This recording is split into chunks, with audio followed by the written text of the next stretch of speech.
नांदगाव तहसील कार्यालयावर बंजारा समाजाचा भव्य विराट मोर्चा।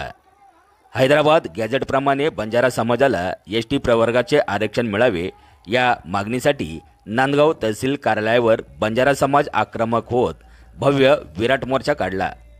या मोर्चामध्ये हजारो बंजारा समाज बांधव तसेच महिलांनी पारंपरिक वेशभूषा परिधान करून या मोर्चात सहभागी झाल्याचे पाहायला मिळाले।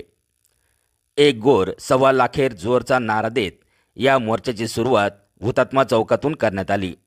मुख्य रस्त्याने घोषणाबाजी करत पारंपरिक नृत्य करत मोर्चा नांदगाव तहसील कार्यालयावर धडकला।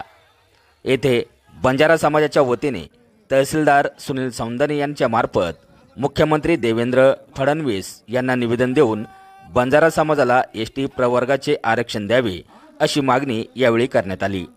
जर आदिवासीची सवलत लागू न झाल्यास येत्या दिवाळीत मुंबईत मोठ्या संख्येने बंजारा समाज धडकणार असून मुंबई जाम करणार असल्याचे सांगितले आहे। यावेळी मोठ्या संख्येने बंजारा समाज बांधव भगिनी उपस्थित होते। आवाज एन न्यूज मराठी, नांदगाव, नाशिक। शासनाला विनंती आहे की आपण आमची जी जुनी मागणी आहे ती आपण पूर्ण करावी।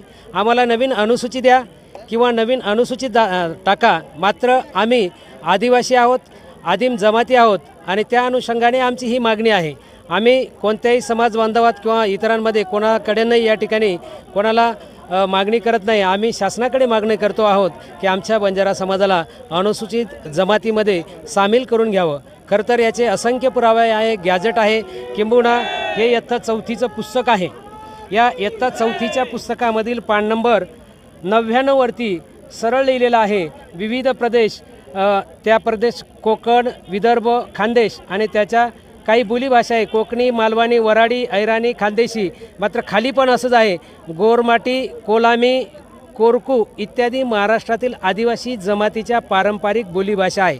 याचा अर्थच असा आहे की आम्ही आदिवासी जमातीमध्येच आहोत। हे पुस्तक शासनानं प्रकाशित केलेलं आहे, संशोधन मंडळ आहे शासनाचं, त्यांनी ते प्रकाशित केलेलं आहे।